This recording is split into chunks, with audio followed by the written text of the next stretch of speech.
Hello everyone, my name is Sean Sutherland and I am a lecturer in English Language and Linguistics at the University of Westminster in London, England. In this course, I'm going to talk to you about writing skills, general writing skills that should help you with anything, and with a specific focus on examination success at GCSE level for especially for English language examinations. So in this first module, I'm talking about how to plan your writing. Now, you should keep in mind, I think, that writing an essay is not a natural skill. People sometimes seem to feel like they're not clever enough if they don't know how to write an essay, but that's fine. An essay is a genre of text, a genre of language, just like a comic book is different from a poem and a bus schedule is different from a novel, and they've all got their own features. Examination writing, essay writing for exams also has its own features, its own generic features. Generic is the adjective form of the word genre. The generic features of what an essay should contain are not something that's natural to us. These have developed over time. And so that's what I'd like to talk to you about, specifically in this module, how to plan to meet the requirements of an essay. So fortunately for us, the AQA English Language Scheme of Assessment is available. This tells you some of the features. When it says scheme of assessment, this tells you how you're being assessed. It's telling you some of the features that should be visible, present in your essay for you to do well. The specification says things like you should read a wide range of texts, you should read critically, you should write effectively and coherently, you should use grammar correctly, show a wide range of vocabulary, linguistic terminology, and follow the conventions for writing and reading. And so if you'd like to pause for a second, you can look at the scheme of assessment in more detail to make sure you can see the precise information on that scheme. Let's go over these in a bit more detail, some of them in more detail. Reading a wide range of texts. You'll have largely had to have done that before the examination. Obviously, you can't read a wide range of text during the examination. But the next one says reading critically. Critically is a word that academics, university lecturers love the word critically. They use it all the time. Read critically, reflect critically. Let's talk a bit about how to do that and what it means. So my thinking is that critically just means when you're reading critically, go beyond just taking in the information, take in the information, think about the information, weigh the value of the information. Does the information seem true, false, true in some situations? Which parts of the text that you're reading seem to be more important and which parts are less important, that are there perhaps just to give you some additional detail? That's the kind of thing you want to think about when you're reading critically, doing more than just taking the information and perhaps writing it down in a summary, but taking the information, writing it down in a summary, but then adding something from your own knowledge as to, is this summary all you can do, or can you say more about whether those things I said, is the information quite valid or less valid, and so on. So how do we do this? The basics are always a good way to start. Underline important words or highlight important phrases and clauses, right? That's a good way to start. It takes more time, but maybe more useful for remembering to make annotations yourself, to actually write something down. Why did you think that word or that phrase was particularly important? Something to go back to. And you can do that during exams, right? First pass of the reading, quick reaction from yourself. What does this seem to mean to you? Why does it seem more important or not? Look for signposts. By signposts, I mean words that tell you directly, most importantly, and then it continues, or in contrast, and then it continues. So those are doing some of that work for you, right? If something's most important, obviously you want to pay attention. In contrast, the author is telling you that whatever came before and whatever came after have to be seen as having some sort of oppositional relationship. Okay, so you're going through, you're looking for the work that the author's done to help you see those relations. You're making your own notes. But then what should you do? My advice is to go through the basic questions: who, what, where, when, why. Go through those as you read a text, or on the exam as you read the two texts that you're often given. Go through and think about those. Let's look at an example here. So what we have here is the introduction, just the introduction to a text. To two texts, source A and source B, the introduction to two texts as they appear on an AQA exam. Source A is an extract from a travel book in which Peter Fleming describes his train journey on the Trans-Siberian Railway in 1933. The journey is over 9,000 kilometers and takes more than a week to complete.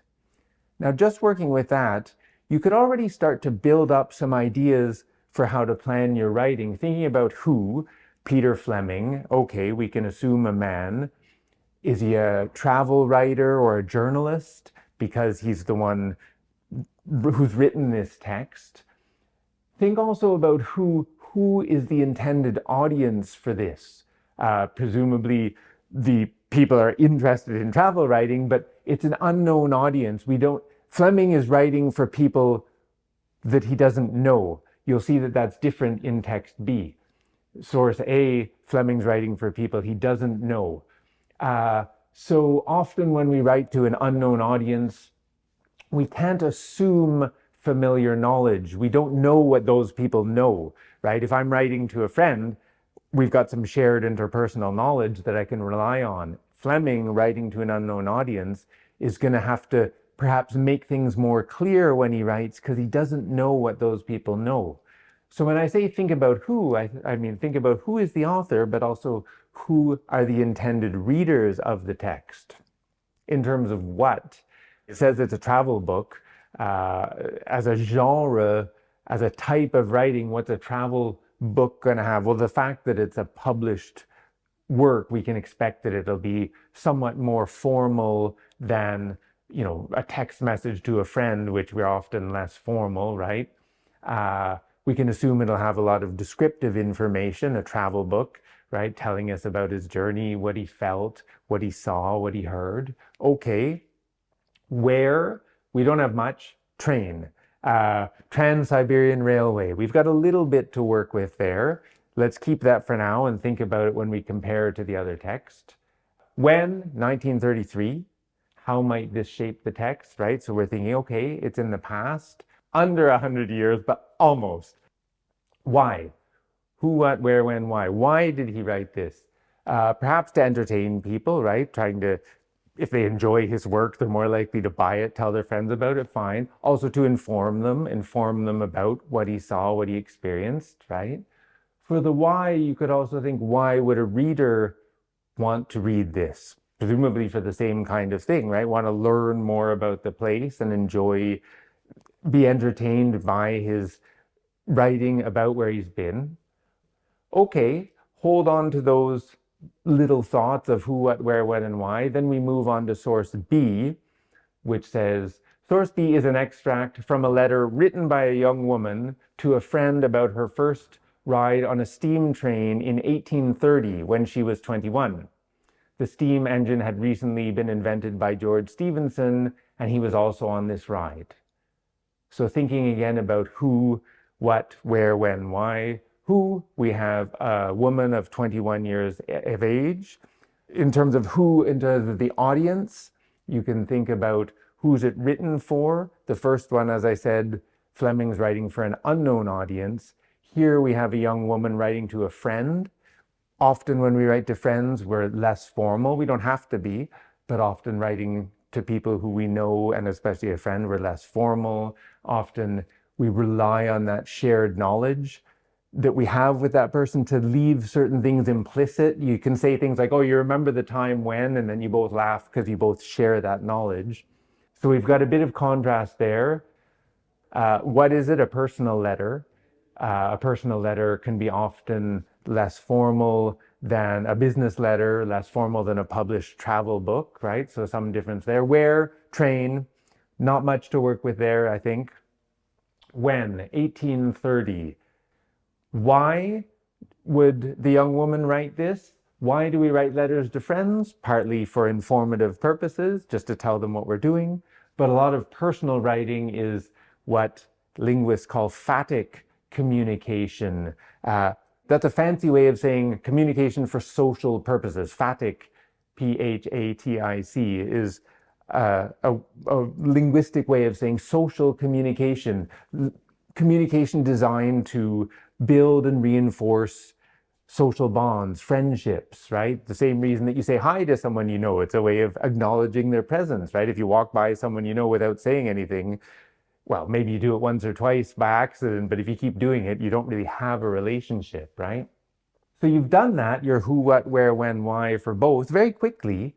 I know I'm talking about it a lot, but obviously in the exam you'd want to do this reasonably quickly, but just those first instinctive reactions, now you have something to work with when you've got to compare and contrast the two texts. If you go back over the list I've said, with thinking about who, we've got something to think about. We had a man, age unknown, we've got a woman, age 21. We could start to think about perhaps the status of these two authors as writers. We don't know if the age is different, but we know the woman is relatively young, and we know one is a woman and one is a man. So you might talk about those social variables that the authors would have, the age and the gender in this case. You might talk about the formality differences between the two.